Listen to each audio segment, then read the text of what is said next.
Hello. Hi there. How are How are you? you? Yeah, I'm good, thank you. Oh my Got a God, you glass of look. wine. Oh, It's love locked that. on after dark. It's lovely. Thanks You've for got to having do me. that. Oh, thank you so much for coming on. You look incredible, by the way. Thanks, babe. You look Thanks. great. Good And I thought to get to bed and staying up a bit late. you got to. That's what Monday nights are for, right? Um, Exactly. and I thought I would wear some sparkle tonight because I thought I can't come on here with you and just be in boring outfits. So I thought sparkly, get our shimmy on. Yes. Love Um, it. so how are you? How have you been? How's life? Gosh, I've been good. I've been good. I mean, the world is crazy at the minute, but I'm just trying to take it in my stride. I've got 3 kids. Luckily, we're still on a school run, so that keeps like a rhythm for us. Been Yeah. doing bits of filming. Did the ITV show Don't Rock the Boat, so that like was an adventure that kind of split the 2 lockdowns up quite nicely. Yeah. Ultimately, the Monday we went into lockdown was the Monday we were supposed to start rehearsals for the Pussycat Dolls tour. So it was quite a No. detour. And Okay. now waiting for the day that we're back on. Okay, so we'll come to that because that's just made me go, oh my God, exciting. Um, but if for anyone that's watching that doesn't really know anything about you, let's take it right back to when you were growing up. Where did you grow up? What was school life like for you? And yeah, let's start with that. Oh my goodness. So I grew up in the middle of America, a tiny little farm town called Warrensburg, Missouri. Um, and life for me was, I was good at school. I liked school. I liked to learn. Um, but I wasn't the popular kid. I never had huge confidence. I'd faced a lot of like abuses and stuff from a very early age. Mhm. So like being so like anxiety amongst social situations is something I've experienced from a very young age. Mhm. But luckily I loved watching the Olympics, watching the gymnastics and the figure skating and Mhm. things. And that's what made me want to sort of start moving and dive into that. So I started with gymnastics, a little local dance school, White Oak Dance Academy, and soon fell into other styles of dance. And that's when I realized that even though I didn't feel like I fit in or I was popular at school, walking into the dance studio and creating these amazing lines and doing choreography and finding a reflection that I felt good about, Yeah. that's where I was like, ah, oh, my soul can fly free. So Yeah. dance was like, it was the one for me. Mm. Did you feel like did you feel like that was your escape? Obviously, you said you didn't really fit in and you sort of had that social anxiety, but did you feel like dance was like, okay, I found me in that? 100%. Not Yeah. from the get. From the beginning, it was difficult, trying Mm. to learn, get the steps. I knew I was gifted with a bit of flexibility, but there was still lots to learn. But I think it was a few years into dancing that I did a competition. It was Junior Miss Dance of America. And I did it for like the opportunity just to learn and see what it was Yeah. like, some experience. But so I went and did it, and it was like sit down interviews, and they watch your class. You have to do a production number, then you do your solo, you have to speak in front of the audience. Like it was quite an in depth dance masters competition. But so I went in to learn and ended up winning it. And I think that's when I realized, like, oh, maybe this could open up like a whole new world for me, which then Yeah. took me to nationals. And then these competitions were quite a normal thing in my life. And winning Yeah. became quite a normal thing, which meant that I would get scholarships to then go train in New York. Yeah, because you And got a scholarship for Joffrey Ballet and Broadway Dance Centre. Is that right? yeah, yeah. That's And steps on my way as well. wow, that in itself is like incredible. How did you find your time there? Was that a massive step up for you, or did you feel like all of the training that you'd been doing before with your dance schools and your gymnastics, did that sort of set you up for that? I mean, it was unreal. It was unreal. Like, winning regionals was one thing, but going to nationals and seeing the talent you would see in the States Yeah. at these competitions, unbelievable. And that's when I would meet people like Adrienne Canterna, who is one of the most unbelievable ballerinas. She's in Rock the Ballet, and another incredible thing with a bunch of boy ballet dancers and herself, which were on, was it World of Dance in the States? Mm. And Rasta Thomas, was a huge influence in me. Rasta Thomas is one of the most amazing dancers and was sort of seen as like the next Baryshnikov. And he brought Yeah. capoeira to ballet. So now you see a lot of capoeira arts in ballet, and that sort Yeah. of came through. So being able to go to these nationals and meet these incredibly talented people. I mean, Adrienne, I think it was like she had tutors at her house that she would learn from all day rather than going to a normal school. So you would expect like she should be pretty good, and she Yeah. was amazing. But it made me realize that in my small little town, in the training that I could get, I had a big road ahead of me if I really wanted to take it. You know, we're still doing MC hammer dancing, whilst on the coast of New York and LA, you know, it's evolving and it's going Yeah. places. So I knew that the one thing I think I'm probably most thankful for from where I grew up is this instillment of work ethic. So knowing that when you scholarship and go to New York, you do 5 1.5 hour classes a day, and you Yeah. barely can walk, getting back to your hotel where you're sleeping 3 to a tiny bed, and you get Yeah. up the next day and barely walk again, and you hobble to class and find it and make it Yeah. happen. You know. Yeah. So And I think, that well, that it's important as well, like you were just saying about the long road ahead. I think it's so important to realize that when you are training, when you're sort of in your hometown and you're doing your own things, you are the best of that group, but then you go and join all the other bests of that group, and then you're like, oh my god, I've got loads of work to do. But I think that's what puts you out from other people, because if you want it that much, and when you've come from a smaller place where you get to a certain point and the training stops, you know, okay, there's no way I can stop this now. I have to just go, and the only way is the top. So I think you have a absolutely. different mindset when you come from that background. You have to be relentless in your pursuit. Yeah, yeah. You know, and I that mean, never goes away. I think that yeah, relentless pursuit. That's like it's like a double-edged sword. It's like yeah, amazing to have found such a love for something like dance at such an early age, but you yeah. carry that through your life. So Mm. It never it's a leaves. burden as well as a gift. So after your training, you dabbled in cruise ships, didn't you? You spent some time doing cruises.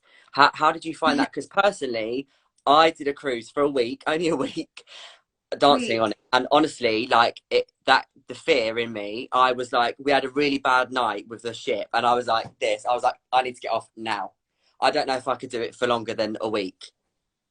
2 contracts. Each contract was about 9 months. 9 months at sea.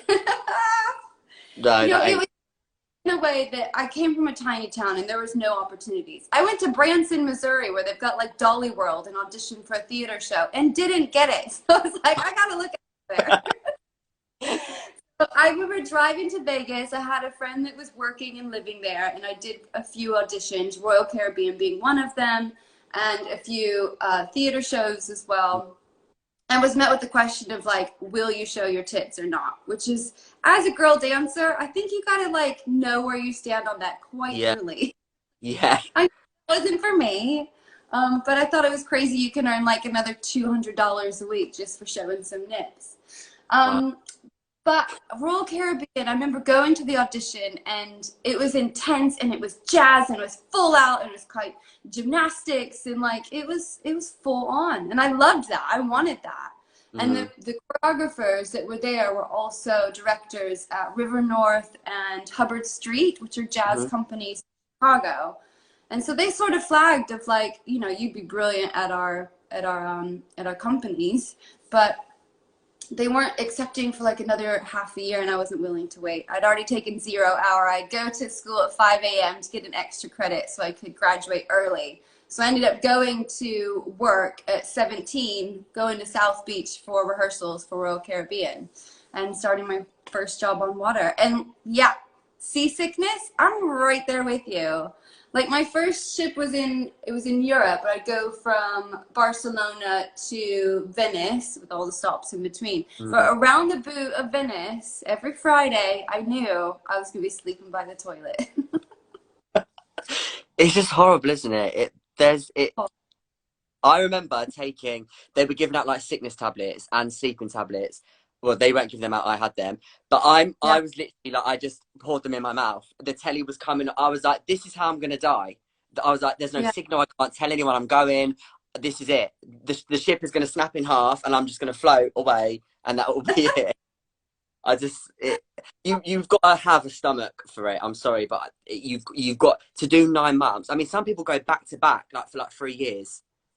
Some people, they get stuck in the life of cruise ships, which is good. You're making good money. You have no bills to pay. You have no, like, it's good, but it wasn't for me. I knew that wasn't like that. I was not living the dream, but it was a stepping stone in the right direction, and gave me, because you know, with your what it meant. with your ship stuff. So, is it true that there was a choreographer on there that suggested you for the Pussycat Dolls? Is that how that connection happened?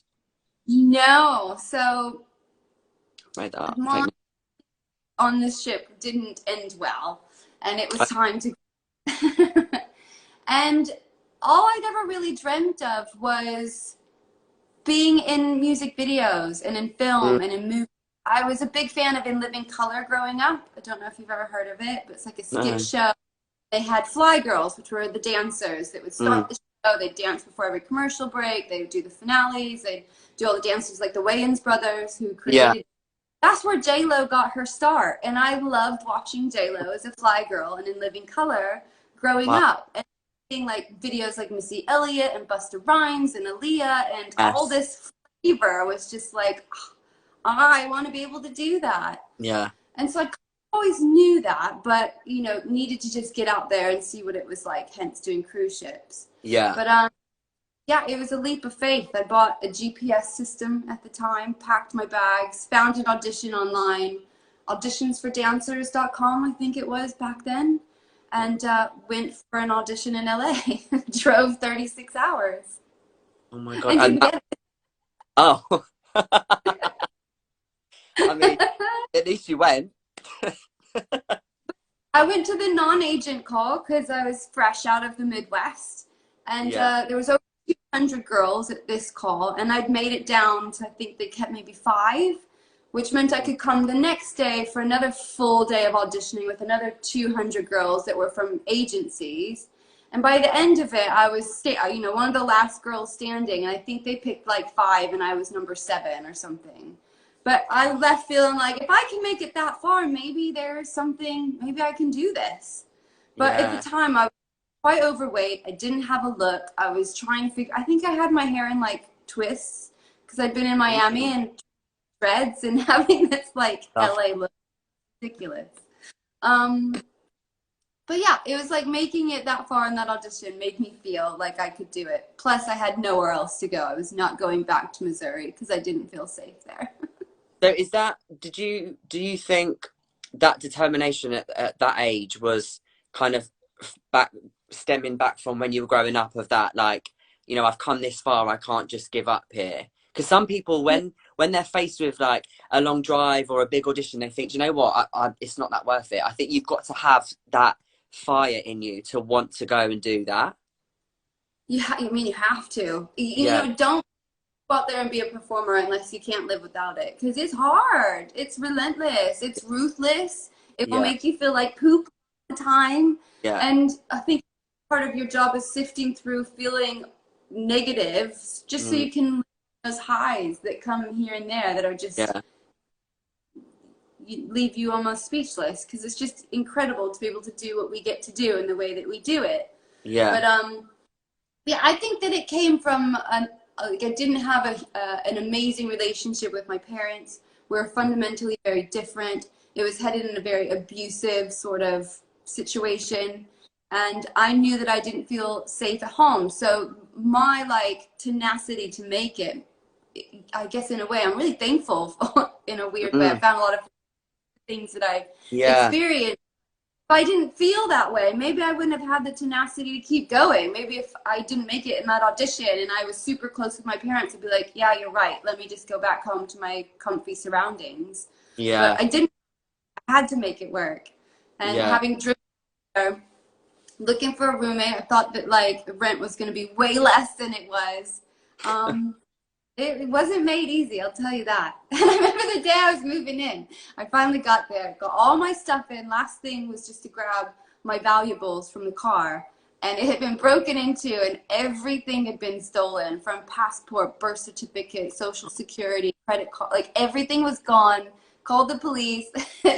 Turns out that they'd gone and like maxed out all the cards. It was like another No. big, I hadn't, really wanted it, I would have just gone back to Missouri. Yeah.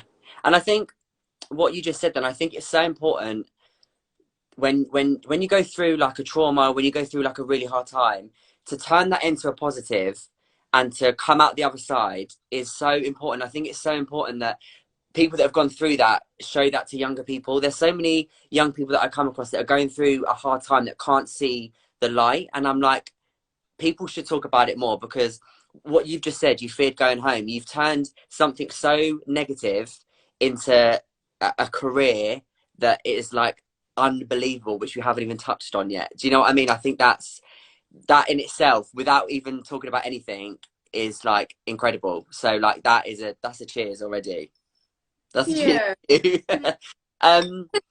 So 2003 comes about, and Pussycat Dolls is formed. So Yes. how let's talk about that. How did that happen? How did that come about? When you heard about it, were you like, yes, I'm in, or were there any sort of like, were you a bit unsure? Well, see, you say formed. So when I joined the group, it had already been around for about 10 years.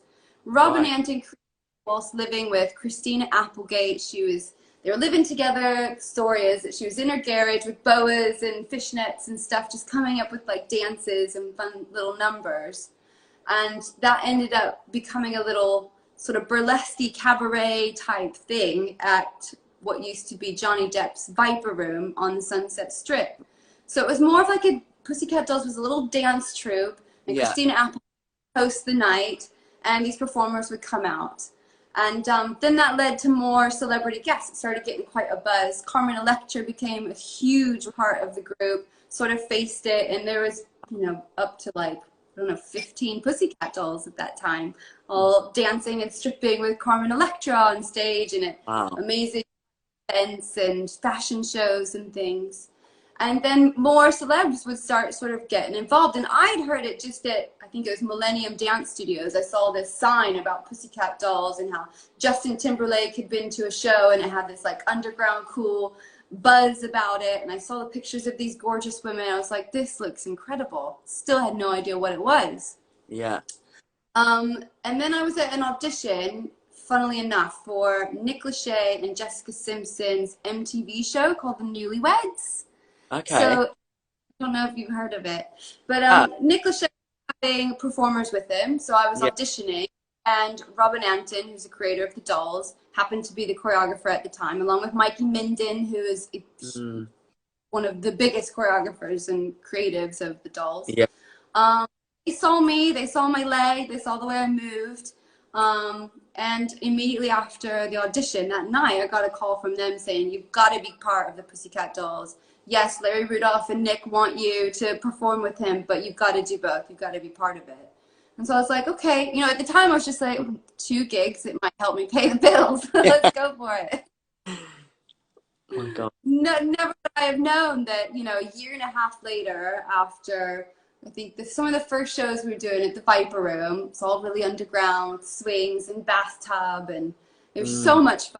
Ashley and I, 'cause we were friends before all of this, and we would Okay. do these shows, drink like this horrible liquor called Hypnotic and champagne to get ready to like shake our bums in front of, 8 celebrities' faces at the Yeah. Viper Room. Such full-on show, but in such an intimate setting, which was brilliant. It was just amazing. But so we would have drinks and celebrate being a woman and owning your space and throwing down and feeling sexy. Love that. And I think we'd done shows with like Scarlett Johansson and Christina Aguilera and Britney Spears and Kelly Osbourne and Charlize Theron and Brittany Murphy. Like so many different celebs would become part of the show. Yeah. Gwen Stefani, that became part of the Dolls, she told her record label Interscope with Jimmy Iovine, you've got to come see it. They came, they saw it with Gwen amongst us all, and we're like, we really want to believe in this, want to make it a recording group. So then there was probably maybe 15 of us at that point. And then the cuts started happening and they started just trying to figure out what the recording group, the Pussycat Dolls, was going to be, what it was going to look like, how it was going to sound, and what it was going to become. Wow.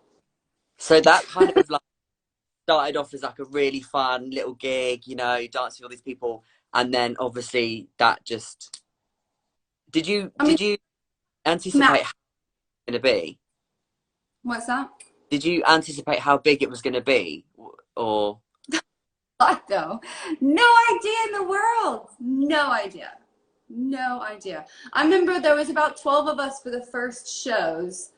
We did MTV Asia Awards. I think Melody was singing lead at the time.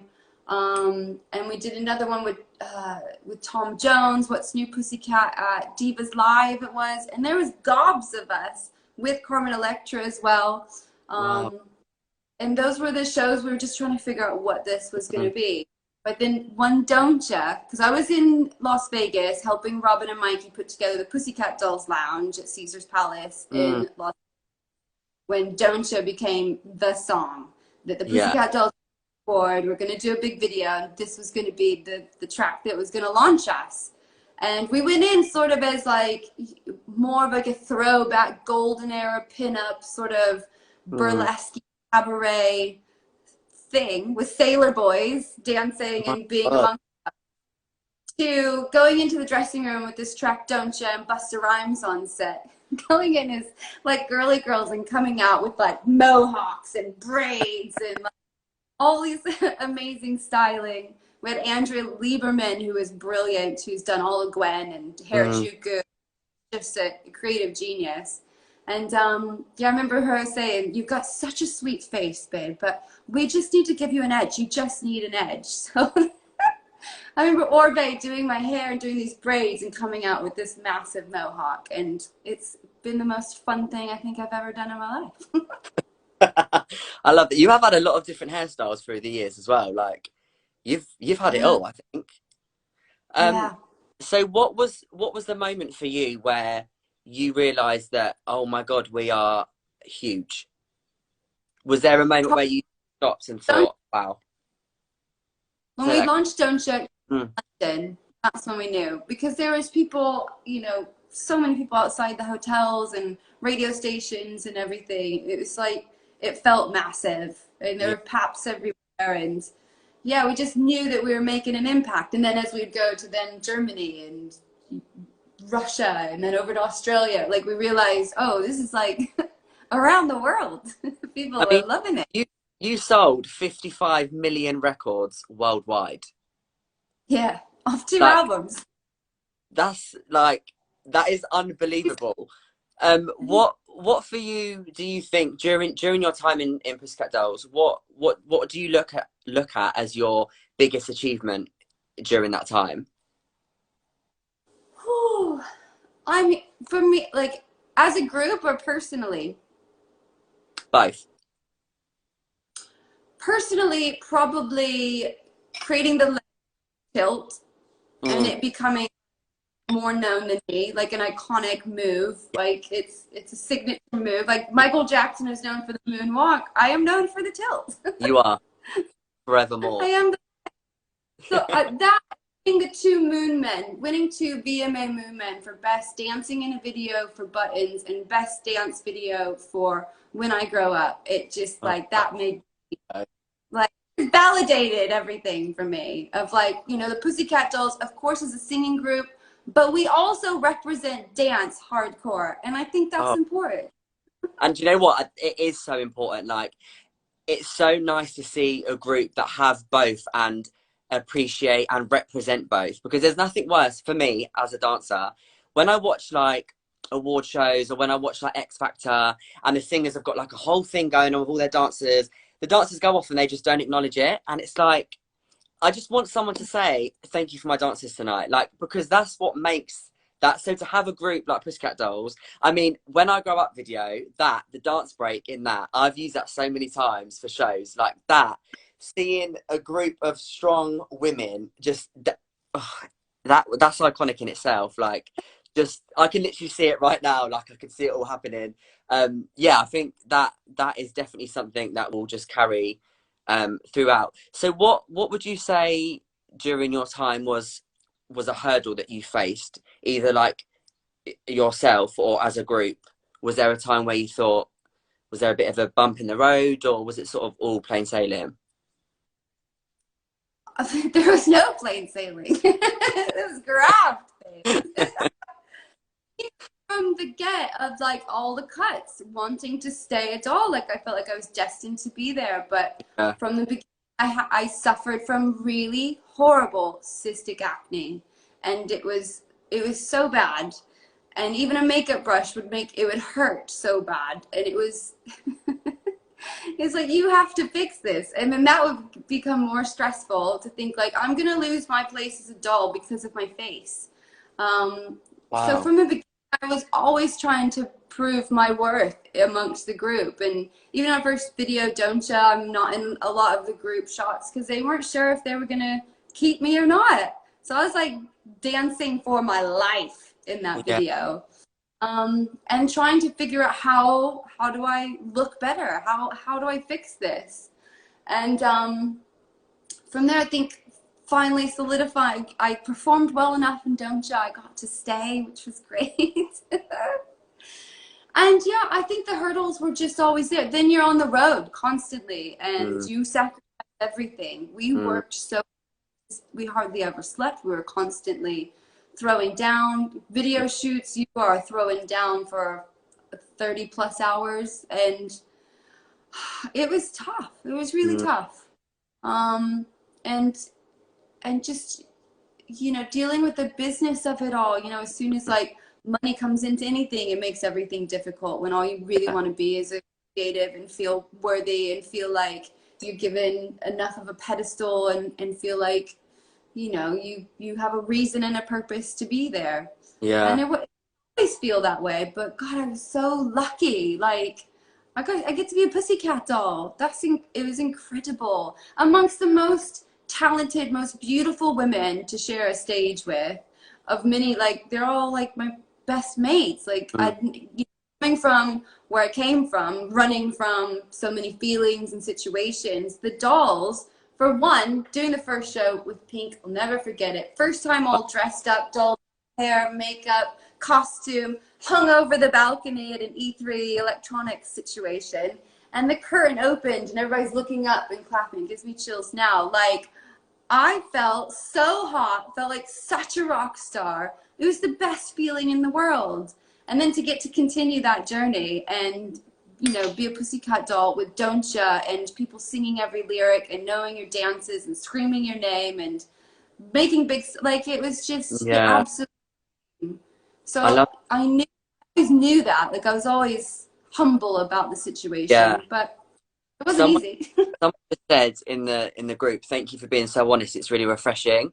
And like I have to, yeah, repeat that like for you to sit here and be open about all of that, which some people probably wouldn't even know, and to know that you had those worries of, am I going to still be in the band? My skin is bad, all of that. And to fight like you did and to be where you are now is like such an inspiration for like all the young girls that look at you and think, I want to be a Pussycat Doll, but maybe my skin's bad, or maybe I don't fit the right body shape. To hear you sit there and say that when you've had all of your success, I think is like so important. So thank you for like, yeah, being so honest, because so many people try and paint this idea that the industry is all great, it's all flowers and roses, and we all, you know, we do these big jobs and it's great. But actually, when you cut it back, the industry can be shit. It can be real tough. Like, You know that. You've got to know that going yeah, into it. Like, interviews I always bring up. You once said that one of the record labels said, you know, they wanted you to look like anorexic aliens. And then they want me to be like, I know, can you believe it? I'm like, yeah, they did say it. yeah, Because at the time, Christina Aguilera and Britney Spears selling, and they want to sell too, and they yeah, want to create, gonna be profitable. So you do have to, like, you know, jump into other people's shoes and try and see it from their side so that you can stay sane, stay full of passion, stay full of fire, and just focus on, like, you know, if the situation was making me feel ugly. Then I went out and I did Running Canyon and did Dove's Bodies and went to loads of dance classes and started working on it, not crumbling. Like, you gotta, it's the, what is it called? You know, it's like facing a big mountain. You just have to be ready to Yeah, jump. yeah.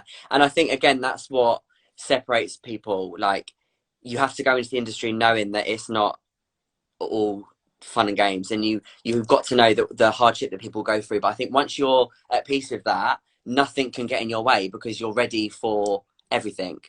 Nothing's ever going to be like, oh, I can't do that, because you run at it, and you just keep running at it until you get there.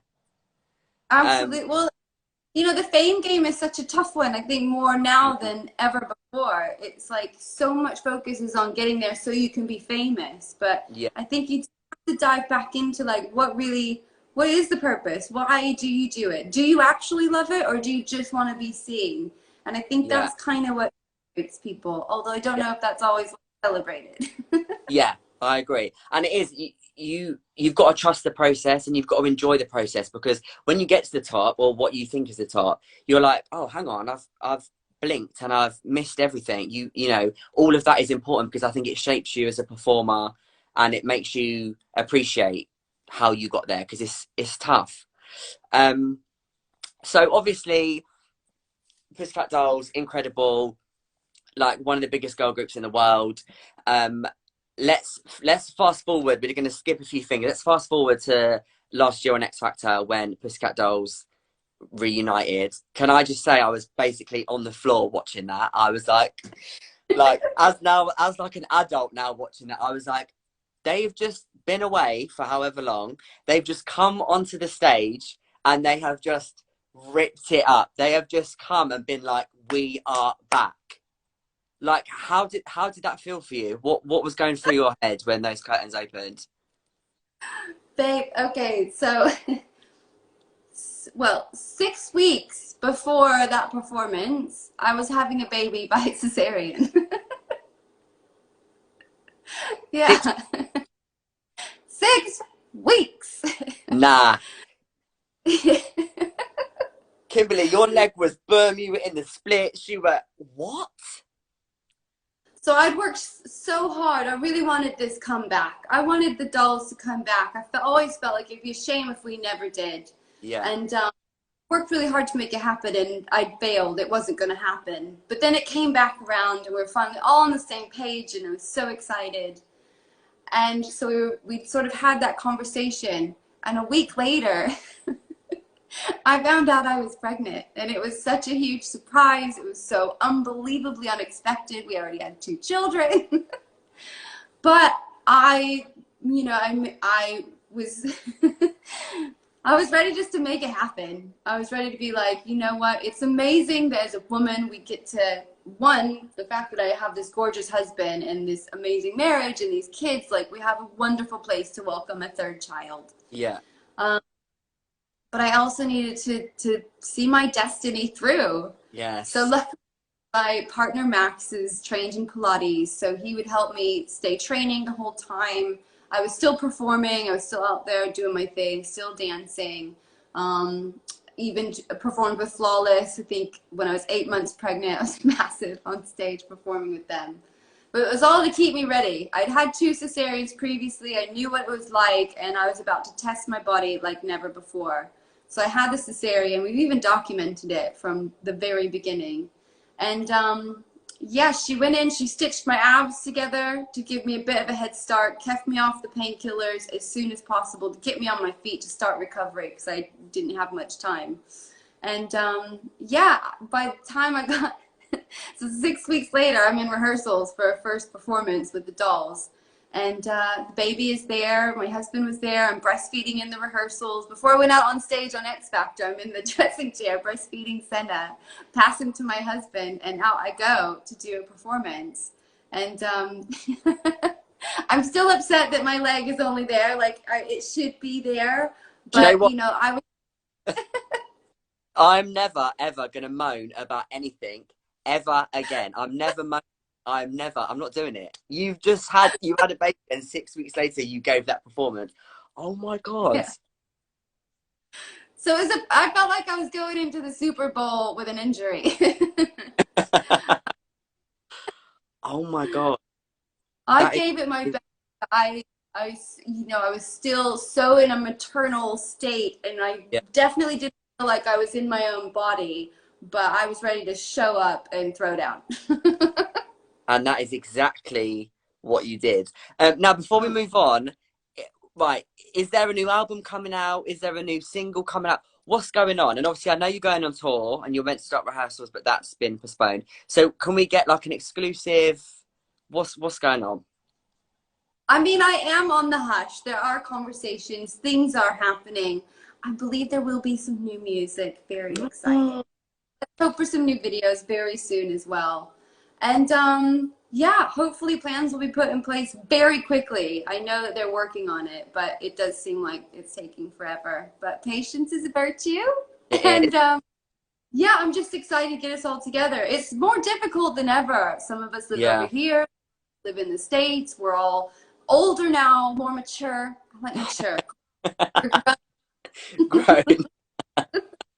Um, so it's a bit of a logistical nightmare for us, but Yeah. we are so determined, so excited, so ready. I really do think that when we finally can touch the stage, we're going to put on a better show than we have ever done before. I mean, that's what the world needs. You know, we've had a shit year.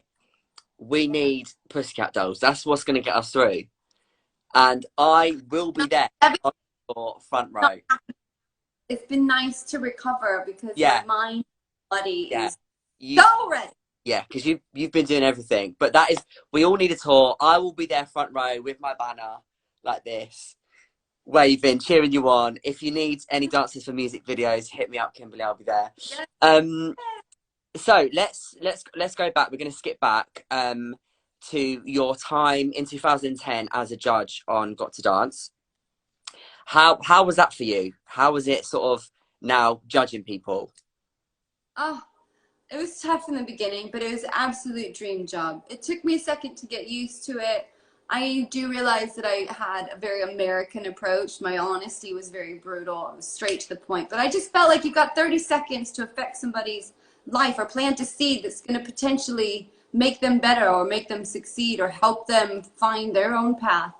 I took it really seriously. I really wanted to make change. I wanted to live at large with everybody. And I just felt it was just so amazing to be able to sit there and be blessed with all this incredible talent, putting their sweat, blood, and tears into these Yeah, performances. And I loved it. And I met Ashley Banjo and Adam Garcia yeah. and Aston Cole and Davina. And yeah, it was a special, special time.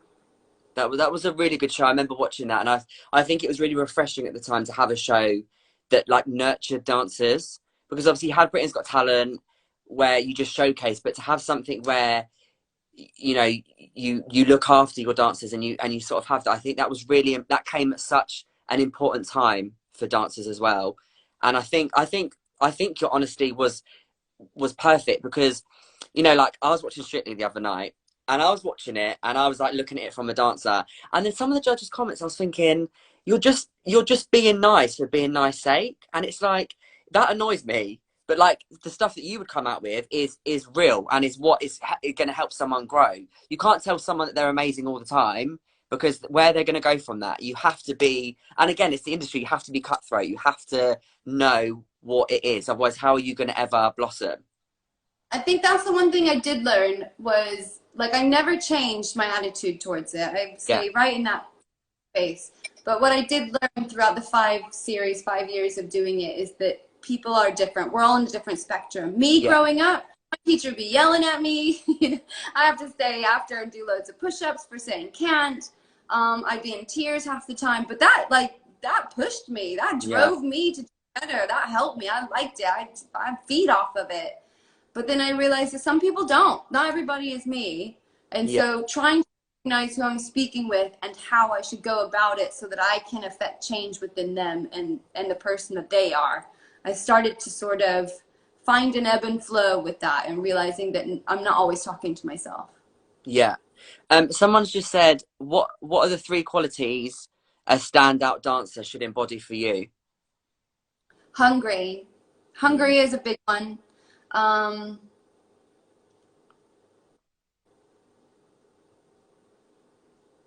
Hungry, I think vulnerability is Mm. important, especially if you're going on the different spectrums of different dance styles. Vulnerability is really important.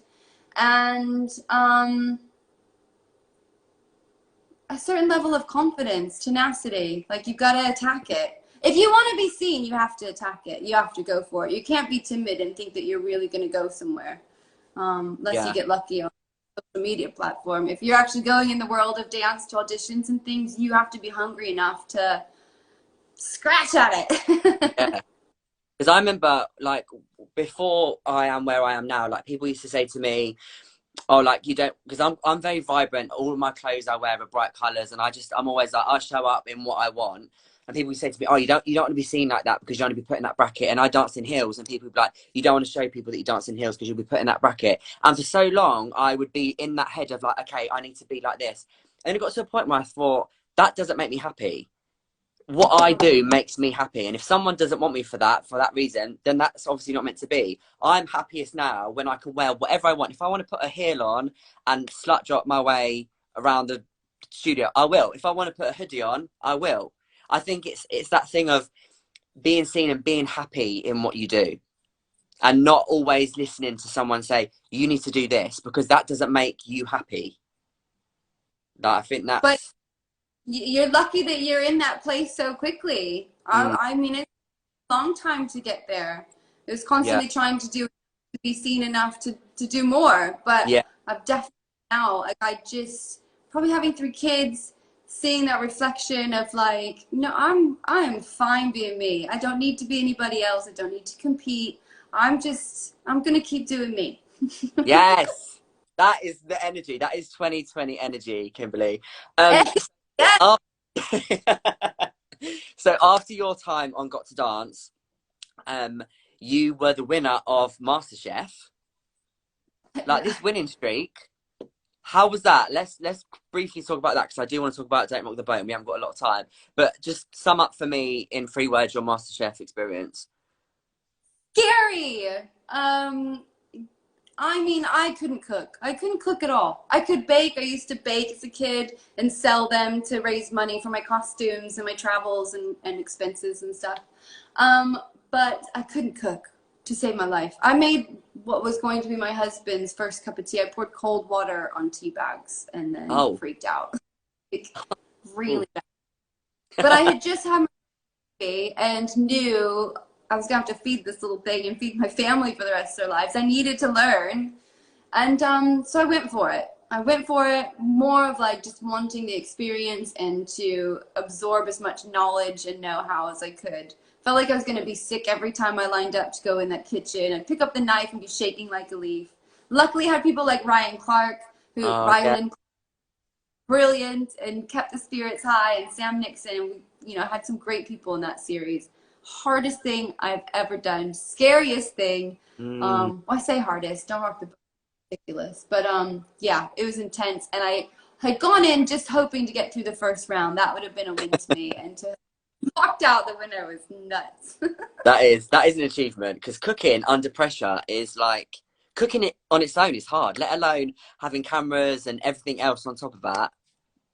And they don't want you to win. Like, as soon as everything's bubbling and you're about to put it together, they're like, let's just stop and have a little conversation. Well, Like, that's no! Bake Off, and it's like they're sweating, stressing out, and they're like, so, the weather's lovely outside. I'd be like, please get away from me, because yeah, I'm just gonna throw this knife. So let's come to now, and Don't Rock the Boat. Now, can I just say, I felt sick watching some of the stuff you had to do on that. But do you know what?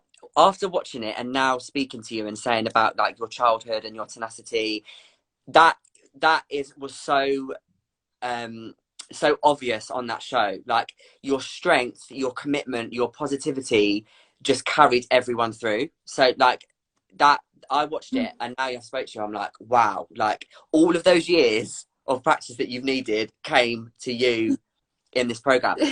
How was that for you? It was unbelievable. I mean, like I said, I started the year off 6 weeks there and doing a performance. Then, you know, I was ready for this huge adventure around the world with the Pussycat Dolls. When that was taken away, I was like, I need to fill this void. And Yeah. I'd always wanted to grow. And so I got this opportunity, and being able to do it was everything I needed. Lockdown was scary enough. We had the biggest civil rights movement in history happening in the States, which, you know, it brought up a lot of feelings, a lot of stuff Yeah. in me I needed to express.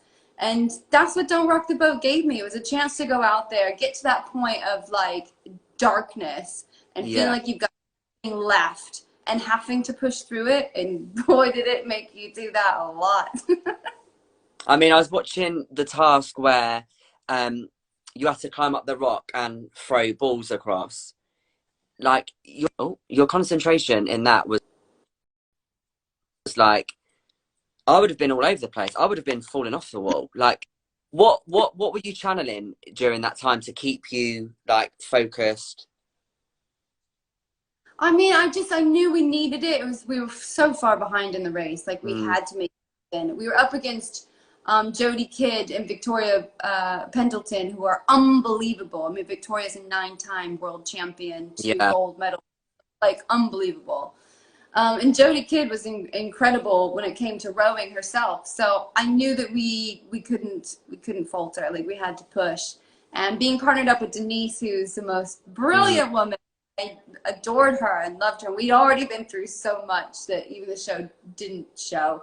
That just sort of bonded us, and we found we're quite similar in our focus, and in the we would sort of, you know, take a minute, find ourselves, take a deep breath, look at each other in the eyes, connect, and then throw that ball. And it just seemed to really work for us. So it was that connection, I think, that kept us going, and the want to just succeed. And did you, after you were rowing, did you feel like your body was just jelly? Were you like, ugh? I mean, like, you couldn't walk. You couldn't even walk. Your butt hurt so bad. Could not walk. It was unbelievable, the pain. And you'd feel it. You'd feel like things happening as you're like 30 minutes into a 2-hour row. And you know you're not going to get away from it. You just have to row through it. But the lesson that it's given me, stepping away from it, of just dealing with the pain, dealing with the struggle, but just trusting that you're going to get there, is like fun. I mean, you did amazing on it. Your whole team did amazing. So I need to start wrapping things up. One final question from me to you is, what would your advice be for someone that's young and wanting to step into the industry like you did? What would be your advice? Don't do it unless you love it. Like, the passion has to be real, and you have to trust that sometimes the flames are roaring, and sometimes you've got to fan the flames, especially at a point like now. I know a lot of dancers that are just like sitting back and not working for it. This is the time that it matters. Like, you got to keep it up. You got to stay on top of your training and your stretching, and find that time. You got to fan those flames for what's to come. And just be ready. Like, keep the dream alive. I always said dream and believe. Dream and believe, and know that nobody else has to believe in you but you. And it may not happen now, it may not happen tomorrow, but you just keep going for it. Trust in yourself, and you will make something brilliant happen. Take every opportunity you can, as long as it fits within your morals and your values. You never know where it might lead.